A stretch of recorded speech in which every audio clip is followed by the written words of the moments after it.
विवाह क्यों नहीं किया? और जब मारा तो माता शिशु नाम निधनम, मार भी दो और छोड़ भी दो। इसलिए मार भी दो छोड़ भी दो, अपमान करके निकाल दो। अपने से बड़ों का अपमान ही उन्हें मृत्यु दंड के, माँ बाप को भूल गए, माँ बाप के एहसान को भूल गए, तो फिर इससे बड़ी नमक हरामी क्या हो सकती है? कुत्ता भी जिस घर की रोटी खाता है तो रात भर जाग कर उस घर की चौकीदारी करके रोटी का हिसाब चुकाता है। यदि कुत्ता मालिक के उपकार को नहीं भूलता तो क्या माँ बाप के उपकार को बेटों को भूल जाना चाहिए? इसलिए तेरी उंगली पकड़ के चला, ममता के आंचल में पला। माँ ओ मेरी माँ, मैं तेरा लाडला, मैं तेरा लाडला, बन के तेरा साया मैं तुझको थाम लूं। उठ के पहले प्रभु से मैं तेरा नाम लूं। बन के तेरा साया मैं तुझको थाम लूं। उठ के पहले प्रभु से मैं तेरा नाम लूं। रखूं तुझे पलकों तले, पूजा करूं तेरी, तेरे सिवा तू ही बता क्या जिंदगी मेरी। मैं तो तेरे सपनों के रंग में ढला, तेरी उंगली पकड़ के चला। ममता के आंचल में पला। माँ ओ मेरी माँ, मैं तेरा लाडला।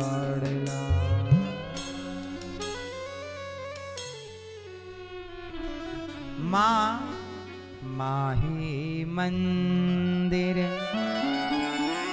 ओ माही पूजा, ओ माँ से बढ़कर कोई न दूजा। माही मंदिर, क्या ये अंबर, क्या ये धरती माँ की तुलना हो नहीं सकती। बड़े बड़े ज्ञानी कहते हैं, ओ माँ का रुतबा सबसे ऊंचा। माही मंदिर। अच्छा बताओ, पिता का ऋण ज्यादा होता है कि माँ का ऋण? जोर से, जोर से। माँ का। जो हमारे देश के संत होते हैं ना, कहते हैं जब सन्यास ले लेते हैं, हमारे साधु संत जब सन्यास ले लेते हैं, सन्यासी हो जाते हैं, तो वो अपने पिता को प्रणाम नहीं करते, लेकिन सन्यासी को भी अपने माता को प्रणाम करने की इजाजत है। किसे प्रणाम करने की इजाजत है? बोलो। अपनी माँ को। अपनी माँ को प्रणाम करते रहिएगा। साधु संत भी क्यों ना बन जाएं आप, सन्यासी भी क्यों ना बन जाएं, पर आपकी माँ है तो आप उसे अपने पास रख सकते हैं, सन्यासी होकर भी, और माँ की सेवा कर सकते हैं। माँ की सेवा से, माँ से ऋण नहीं हुआ जा सकता, इसलिए अपनी माँ की सेवा जरूर करें, भगवान की तरह करें। आजकल समाज को क्या हो गया है, जन्म देने वाली माँ को ही ठुकरा देते हैं। क्या मुंह दिखाओगे भगवान को? जब मर के जाओगे तो क्या कहोगे कि हमने जन्म देने वाली माँ को भी घर से निकाल दिया था? क्या कहोगे कि हमने अपनी माता को भी भोजन नहीं दिया। मैया एक बात बताओ, कुछ स्त्रियां कहती हैं कि कुछ स्त्रियां अपने पति से कहती हैं कि या तो अपनी माँ को रख लो या तो हमें रख लो। मैया, जो बहू कहती है अपने पति से, जो पत्नी कहती है अपने पति से कि या तो अपनी माँ को रखो या हमें रखो, जब तुम मर के जाओगी तो भगवान पूछेंगे कि तुम अपनी सास को 2 वक्त की रोटी ना दे पाई। वो सास जिसने तुम्हारे पति को जन्म दिया, जिसने तुम्हारे पति को गोद में खिलाया, प्यार किया, अरे तुम्हारी गोद में तुम्हारा भी तो बच्चा है। कल को तुम्हारी बहू आए और कहे कि हटाओ इस बुढ़िया को, तुम्हें कैसा लगेगा? जब आप अपने से बड़ों की इज्जत नहीं करते तो आपकी भी इज्जत कौन करेगा? यदि आपने अपने बूढ़े सास ससुर का अपमान किया है तो जब आप बुढ़ापे में सास ससुर बनेंगे तो आप कौन सा सम्मान पाओगे? ईश्वर के घर देर है, अंधेर नहीं है। जो आप कर रहे हैं वो किसी और के लिए नहीं है, वो खुद आपके लिए है। इसलिए कोई ऐसा काम ना करना कि जब वो कर्म आपके सामने आए तो आपको रोना पड़े। इसलिए अपने माँ का पूरा ख्याल रखिए। माँ, एक आदमी बोला मेरी माँ तो है, कौन संभालता है? बोले 4 नौकर रखे। नौकरों के भरोसे माँ नहीं होती और पत्नी के भरोसे भी माँ नहीं होती। आप अपनी पत्नी के भरोसे अपनी माँ को मत छोड़िएगा। आप खुद, मैं हर पुरुष से कहता हूं, आप खुद अपनी माँ के पास बैठना सीखो, माँ से हालचाल पूछना सीखो। कैसी हो माँ, क्या खाओगी? आपकी पत्नी का इतना अटैचमेंट आपकी माँ से नहीं हो सकता। आप बेटे हैं, आप उस माँ का खून है, आप उस माँ को ज्यादा समझते हैं। आपकी पत्नी भगवान जाने कितना समझेगी। इसलिए श्रवण कुमार की कथा आपको सुननी चाहिए। श्रवण कुमार के माता पिता अंधे थे, अंधा अंधी। श्रवण कुमार की पत्नी एक मिट्टी का बर्तन बनाई थी जिसके पेट 2 थे, मतलब भीतर से भाग 2 थे, ऊपर मुंह 1 था। तो अपने सास ससुर को मही छाछ से बनी छाछ में चावल पका के खट्टी खिचड़ी परोसती और अपने पति को बढ़िया मीठी खीर परोसती। एक दिन श्रवण कुमार ने देखा कि पिता की थाली की खीर थोड़ा गर्म है, तो अपनी थाली पिता को खिसका दी और पिता वाली थाली स्वयं ले ली। और जब अंधे पिता ने श्रवण कुमार की थाली में रखी खीर खाई तो अंधे बाप ने श्रवण कुमार से कहा कि बेटा, आज घर में कोई उत्सव था क्या? श्रवण कुमार बोले, ना पिताजी, आज तो कोई उत्सव नहीं था। क्यों? तब अंधे बाप ने कहा कि बेटा, आज वर्षों बाद खीर प्राप्त हुई है, खीर मिली है, कोई उत्सव तो होगा। श्रवण कुमार ने कहा, पिताजी, खीर तो आप रोज खाते हो, आपकी थाली में मैं रोज खीर देखता हूं। अंधे पिता ने कहा, बेटा श्रवण, मेरी थाली में खीर कहां, मुझे तो खट्टी खिचड़ी प्राप्त रोज होती है। अब श्रवण कुमार ने पिता की थाली में जो खिचड़ी थी या खीर जैसी दिख रही, क्योंकि छाछ में और दूध में पकाओ चावल को तो दोनों का रंग एक सा है। जब खाया तो वो खिचड़ी खट्टी थी, वो खीर खट्टी थी। श्रवण कुमार समझ गए कि मेरी पत्नी मेरे माता पिता के साथ कपट करती है, मुझे मीठा खिलाती है और मेरे माँ बाप को खट्टा खिलाती है, इसलिए कपट कर रही है। अब श्रवण कुमार ने अंदर जाके देखा तो उसके बर्तन ऊपर से तो 1 था पर भीतर से 2 भाग थे, अलग बनवा रखा था। श्रवण कुमार समझ गए कि मेरी पत्नी के भरोसे मेरे माँ बाप की सेवा ना होगी। तुरंत अपने माँ बाप को कंधे पर रखा, कावड़ यात्रा जो कंधे पर रखा और माँ बाप को बिठाया और बस चल पड़े चारों धाम की। आज से मैं खुद माँ बाप की सेवा करूंगा, मैं ही बनाकर खिलाऊंगा, मैं ही पानी पिलाऊंगा, मैं ही यात्रा कराऊंगा। उस दिन से अपनी सब छोड़ करके श्रवण कुमार चले गए। मैं ये नहीं कहता कि तुम अपनी पत्नी को छोड़ दो, मैं ये कहता हूं कि पत्नी को भी संभालना, पत्नी का भी ख्याल रखना और माता पिता का भी ख्याल रखना, ये पुरुष के लिए दोनों काम जरूरी है। पत्नी आपकी जिम्मेदारी है तो माता पिता भी आपकी जिम्मेदारी है। आजकल बच्चा एक जिम्मेदारी तो निभाता है, दूसरी से मुंह मोड़ लेता है। इन बातों को समझना चाहिए। शास्त्र जो हमें आज्ञा दें उन आज्ञाओं को पालित करना चाहिए, पालन करना चाहिए, उनका उल्लंघन नहीं करना चाहिए। उल्लंघन करने का बड़ा दंड है। इसलिए हर बेटे को, अपनी माँ के पास बैठकर पूछना चाहिए, चरण दबाना चाहिए, माँ, माँ से बड़ा कोई भगवान कोई देवता कुछ नहीं, पहला भगवान माँ। अरे माँ ने ही हमें सब कुछ बताया है, क्यों? इसलिए थोड़ा समय दिया करो अपनी माँ को। अच्छा बताओ, कोई बेटा अपने माँ बाप की सेवा करेगा तो भगवान खुश होंगे कि नाराज हो जाएंगे? जोर से, जोर से। हाँ, क्यों मैया, कोई भगवान नाराज हो जाएंगे क्या? भगवान नाराज नहीं होंगे, प्रसन्न होंगे। वाह, श्रवण कुमार की मात्र भक्ति इतनी बड़ी कि युगों युगों के बाद भी श्रवण कुमार जीवित हैं। ये मात्र भक्ति का ही तो बल है। अब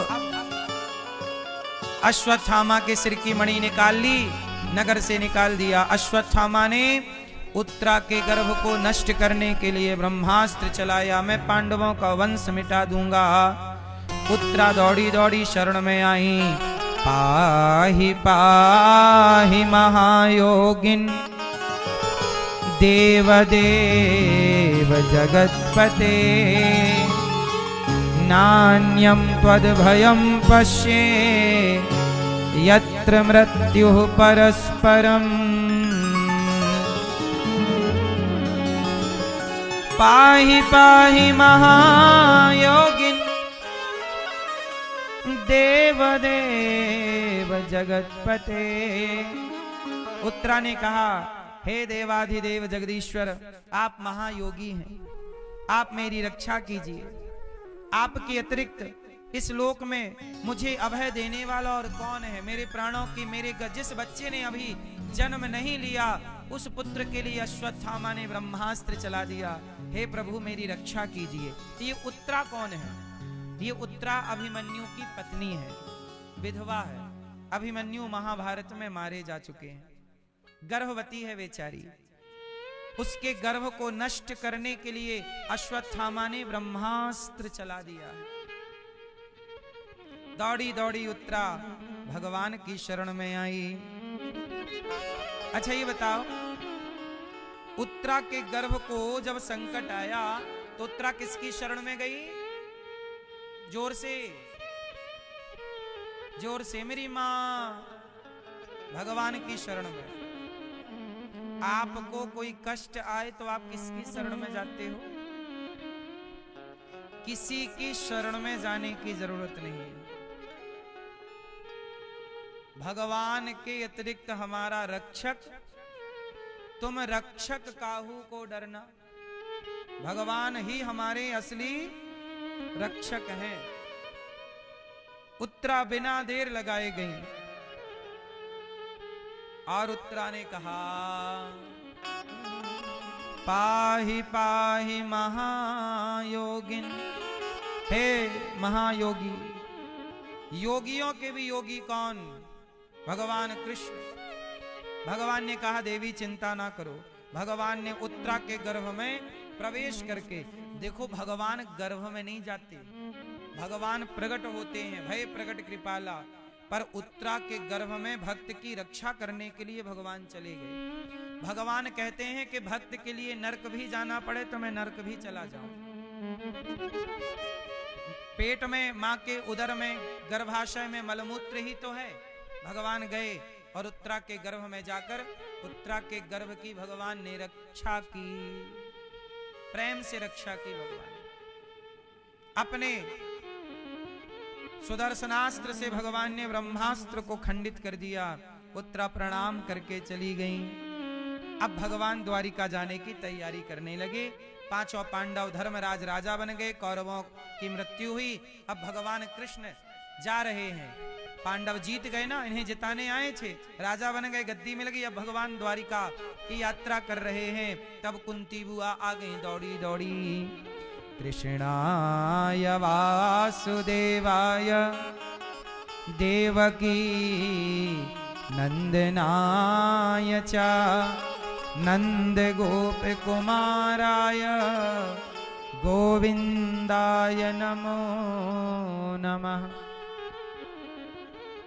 नमः पंकजनाभाय नमः पंकजमालिने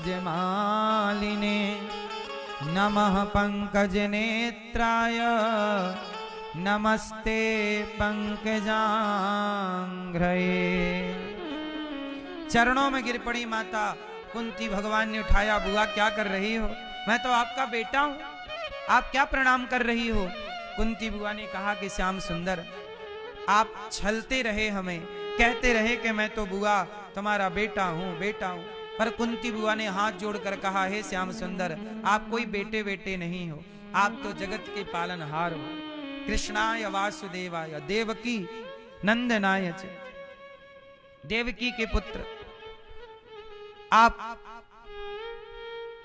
भगवान हो। नमः पंकजनाभाय, जिनकी नाभि से ब्रह्मा जी का जन्म स्थान कमल प्रकट हुआ, जो सुंदर कमलों की माला धारण किए रहते, जिनके नेत्र कमल के समान विशाल और कोमल हैं, है ना? ऐसे भगवान श्री कृष्ण को मैं बारंबार प्रणाम करती हूं। कन्हैया बोले, बुआ आज मुझे प्रणाम कर रही हो, क्या गड़बड़ है? सब ठीक तो है?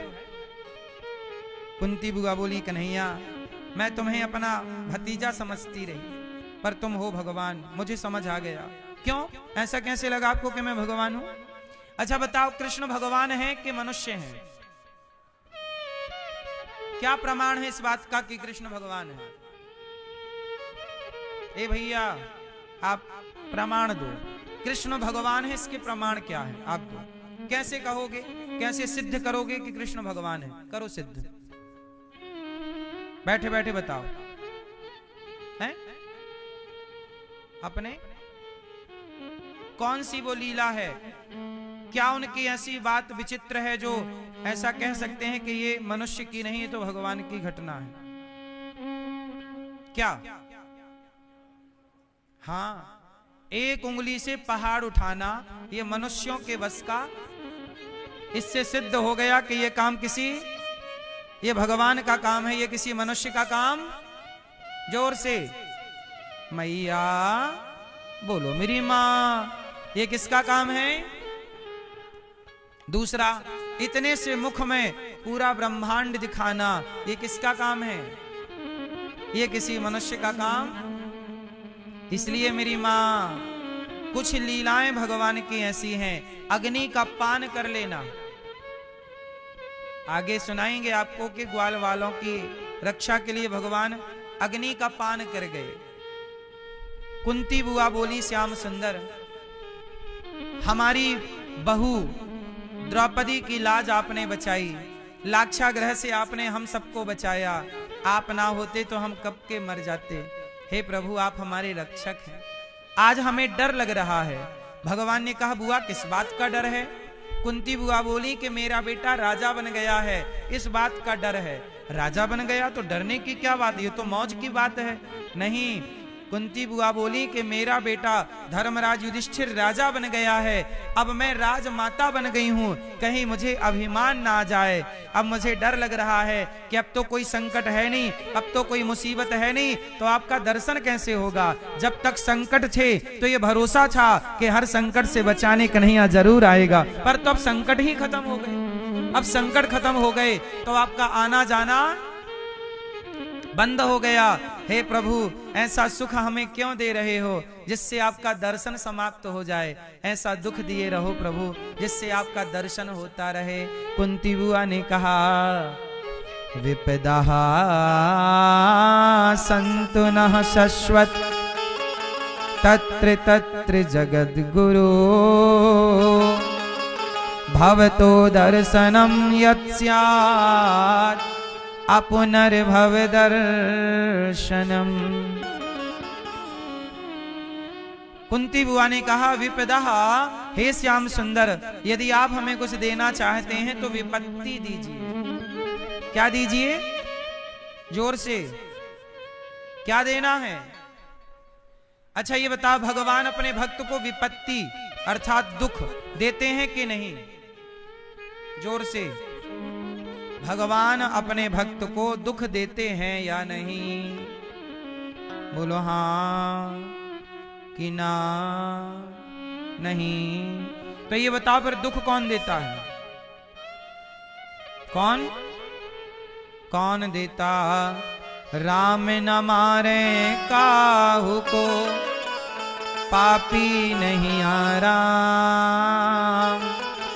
आप ऐसे मर जाते हैं कर कर खोटे काम।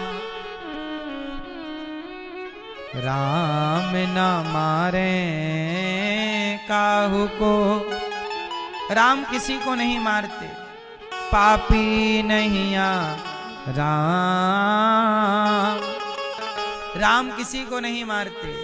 राम फिर कौन मारता है? आप ही से मर जाते हैं कर कर खोटे काम। जो लोग कहते हैं ना भगवान ने बड़ा दुख दिया, भगवान दुख नहीं देते। हमने जो गलत कर्म किए होते हैं उनका फल हमें मिलता है, और हमें लगता है कि भगवान दुख दे रहे हैं। क्यों मैया? दुख कौन देता है? हाँ,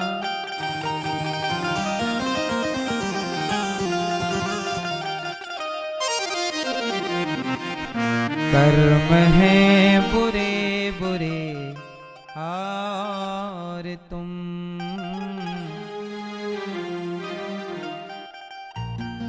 स्वर्ग जाने की बात करते हो।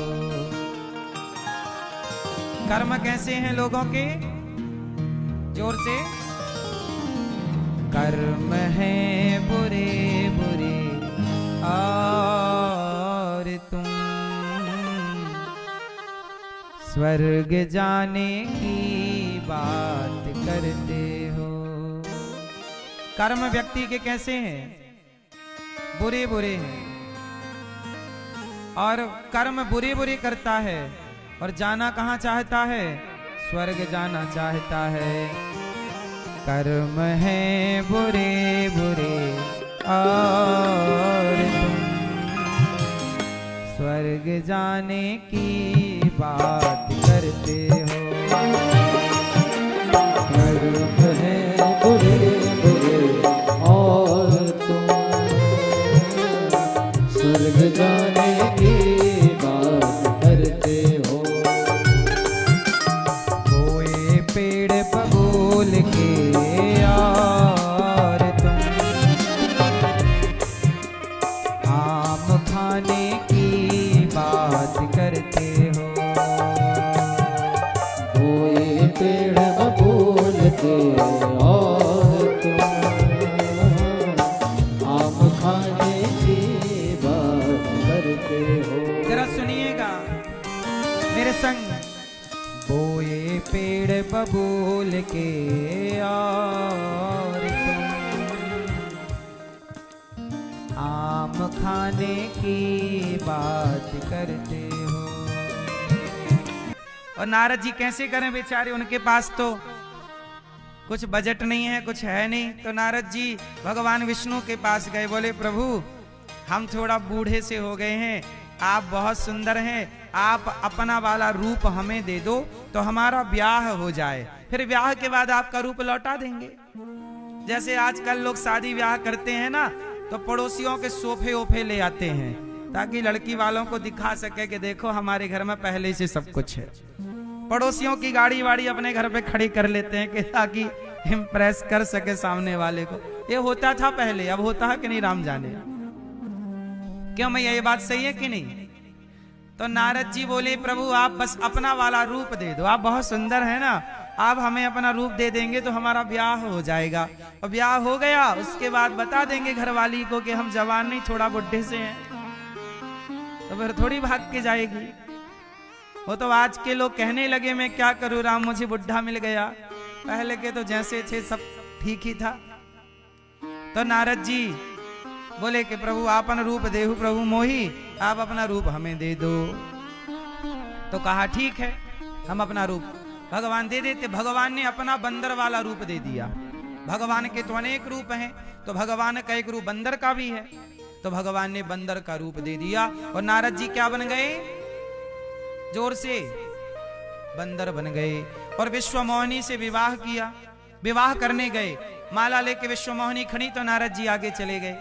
नारद जी को देखकर विश्वमोहिनी बोली, राम राम, हमारे ब्याह में बंदर तक आए हैं। बड़ा बुरा लगा उनको। नारद जी बहुत कोशिश किए पर उन्होंने माला नहीं पहनाया। तब भगवान विष्णु प्रकट हुए, विश्वमोहिनी लक्ष्मी थी, भगवान का वर्ण किया। शिव के गणों ने कहा, नारद जी एक बार अपनी शकल तो देख लो।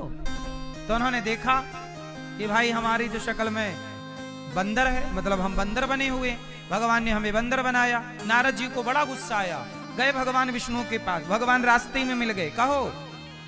कहा आपने हमारा ब्याह नहीं होने दिया, खुद तो 16,108 करा के बैठे हो, पर हम एक करने चले तो उसमें भी आपने टांग अड़ा दी। आप हमारा ब्याह नहीं होने दे रहे हो, जाओ, हम आपको शाप देते हैं कि जैसे हम पत्नी के लिए तड़प रहे हैं, आपको भी तड़पना पड़ेगा, और जैसे आपने हमें बंदर बनाया, आपको भी बंदरों की आवश्यकता पड़ेगी, बंदरों का सहयोग लेना पड़ेगा। तो नारद जी के शाप के कारण भगवान विष्णु को राम बनकर आना पड़ा और सीता माँ के लिए तड़पना पड़ा। सीता सीता कहाँ हो? तब रावण ले गया और बंदरों की सहायता लेनी पड़ी, बंदर भालुओं की सेना बनानी पड़ी। तो ये नारद जी का शाप, मतलब कर्मों का दंड भगवान को भी मिल रहा है। शाप भगवान को लगा तो भगवान को भी। ऐसे ही आप जब गलती कहीं करते हैं, आज आपने किसी के साथ बुरा कर दिया, तो वो जो आपने किया है वो संग संग चलेगा। जहां मौका मिलेगा आपके साथ भी वही होगा जो आपने किसी के साथ किया था। बोलो हाँ हाँ। इसलिए तो कहा, कर्म की है गति न्यारी, कर्म परिणाम है न्यारा। कर्म ना छोड़ता पीछा, कर्म से हर कोई हारा। कर्म फल भोगे बिना और तुम स्वर्ग जाने की बात करते हो। तो कर्म जो किया पहले भोग लो, फिर चलेंगे। इसलिए आपको ये बात समझनी चाहिए कि कुंती बुआ भगवान से विपत्ति मांग रही हैं कि हे प्रभु हमें विपत्ति दे दीजिए और हमें अपने आप से दूर मत कीजिएगा, क्योंकि आपसे दूर हो जाने का मतलब है कि फिर आपको प्राप्त करना बड़ा कठिन हो जाएगा। इसलिए प्रभु आप हमें अपने से दूर ना कीजिए, हमें अपनी भक्ति, अपना प्रेम, अपना दर्शन दीजिए। इसलिए हमें दुख दे दीजिए, दुख में कम से कम आप आते रहोगे। भगवान बोले कि बुआ अब हम आपको दुख कैसे दें, हम अपने भक्तों को दुख देते नहीं, हमें ही ले लो। अपने आप को भगवान ने समर्पित कर दिया। अब कुंती बुआ स्तुति करके भगवान को प्रसन्न कर रही हैं। भगवान कुछ दिन और रुके, और जब रुके तो जैसे जिस प्रकार बादल वायु के वश में होकर के रहते हैं, वैसे ही भगवान के अधीन ये सारा संसार रहता है। देखो एक बात याद कर लेना चाहिए। अच्छा ये बताओ, बादल जो होते हैं ये किसके अधीन होते हैं? जोर से, हवा के। हवा इस तरफ चली तो बादल इस तरफ चले, हवा इस तरफ चली तो बादल इस तरफ। बादल उसी दिशा की ओर चलते हैं जिस दिशा में हवा चलती है। जैसे बादल हवाओं के अधीन है और बादल अपने मन से कहीं नहीं जाते, हवा उन्हें जहां ले जाए चलते फिरते रहते हैं। बादल चलते फिरते रहते हैं, हवाओं के अधीन है। ऐसे ही भक्त कौन है? जो अपने आप को भगवान के अधीन कर दे और जैसे भगवान रखें वैसे रहे। यही समर्पण है, यही भक्त के लक्षण है। जैसे बादल हवा के अधीन, ऐसे ये दास अनिरुद्ध भगवान के अधीन। भगवान के अधीन हो जाओ, बस इसी से आपका कल्याण है, इसी से सबकी गति है। अपनी मन मर्जी ना चलाओ, भगवान के भरोसे रहो। एक भरोसे एक बल, एक आस विश्वास, एक राम घन श्याम हित, चातक तुलसीदास। मोहे तो भरोसो इन चरणन केरो। किसके भरोसे रहेंगे आप लोग? कुंती बुआ ने भगवान का आश्रय पाया। भीष्म पितामह बाणों की सैया पर लेटे हैं। आज भगवान भीष्म पितामह के पास गए। भीष्म पितामह कह रहे हैं कि प्रभु मुझे भरोसा था आप जरूर आएंगे। भीष्म पितामह बाणों की सैया पर लेटे हैं, अश्रु बह रहे हैं। जब भगवान को आते देखा ना तो भीष्म पितामह रोने लग गए। पितामह बोले प्रभु मेरे वचनों को रखने के लिए आपने अपनी प्रतिज्ञा तोड़ दी। हे प्रभु मुझे भरोसा है कि आप जरूर आएंगे। भीष्म पितामह बोले कि मैं आपके पास नहीं आ सकता, क्योंकि मैं बाणों की सैया में पड़ा हूं। इसलिए जब मैं आपके पास नहीं आ सकता तो आप स्वयं चलकर मेरे पास आ गए। प्रभु यही आपकी भगवत्ता है। सच बताएं बात यही है कि जो भगवान तक नहीं जा सकता भगवान स्वयं उसके पास तक आ जाते हैं और भगवान स्वयं अपने भक्त का ख्याल रखते हैं। इसलिए कहता हूं रक्षक कौन है? भगवान। पालनहार कौन है? भगवान। इसलिए भरोसा किसका होना चाहिए? आप भी निश्चिंत रहो। ज्यादा टेंशन, ज्यादा परेशान बिल्कुल मत होइए, टेंशन मत लीजिए। जो होना है मेरे भाग्य में यदि सुख है तो मुझे मिलेगा, और मेरे भाग्य में यदि दुख है तो माता सीता के भाग्य में यदि दुख था तो माता सीता को भी दुख उठाना पड़ा कि नहीं? बोलो हाँ। भाग्य में सुख है तो कोई ना छीनेगा, और भाग्य में दुख है तो कोई ना छीनेगा। बस कर्म करो, मैं मन लगा के काम करो, बाकी जो हो रहा है वो ईश्वर के अधीन होकर के रहो। किसके अधीन होकर रहोगे? भीष्म पितामह बाणों की सैया पर लेट तो गए, पर भीष्म पितामह दुखी नहीं है इस बात को लेकर के मुझे बाणों की सैया मिल गई। पितामह समझ रहे हैं कि ये मेरे कर्मों का दंड है जो मुझे भोगना है। जब भोगना ही है तो रोके क्यों भोगा जाए? क्यों ना हंस के भोगा जाए? क्यों मेरी मां? इसलिए जीवन में कभी विपत्ति आए तो विश्वास और दृढ़ होना चाहिए, ना कि कमजोर नहीं। इसलिए दास अनिरुद्ध सदा भगवान के आश्रित रहकर प्रसन्न रहता। हम हर परिस्थिति में प्रसन्न रहने की कोशिश करते हैं और खुश रहते ही हैं, कभी परेशान नहीं होते। कोई कितना भी परेशान करने का प्रयास करे, क्योंकि हमें पता है कि हमारे साथ जगत हो ना हो जगन्नाथ हमारे साथ है, और जगत का साथ हमें चाहिए भी नहीं। क्यों आप बताओ? जगत का साथ सही है कि जगन्नाथ का साथ सही है? फिर एक भगवान का आश्रय लो, किसकी शरण में जाना है? एक भगवान है तो सब कोई है, बचाने वाले वही। प्रहलाद जी ने किसका आश्रय लिया? भगवान का। मीरा जी ने किसका आश्रय लिया? भगवान का। ध्रुव जी ने किसका आश्रय लिया? भगवान का। विभीषण जी ने किसका आश्रय लिया? भगवान का। फिर जो भगवान की शरण में गए आप उनका चरित्र इतिहास उठा के देख लो, और जो नहीं गए उनकी दुर्दशा देख लो।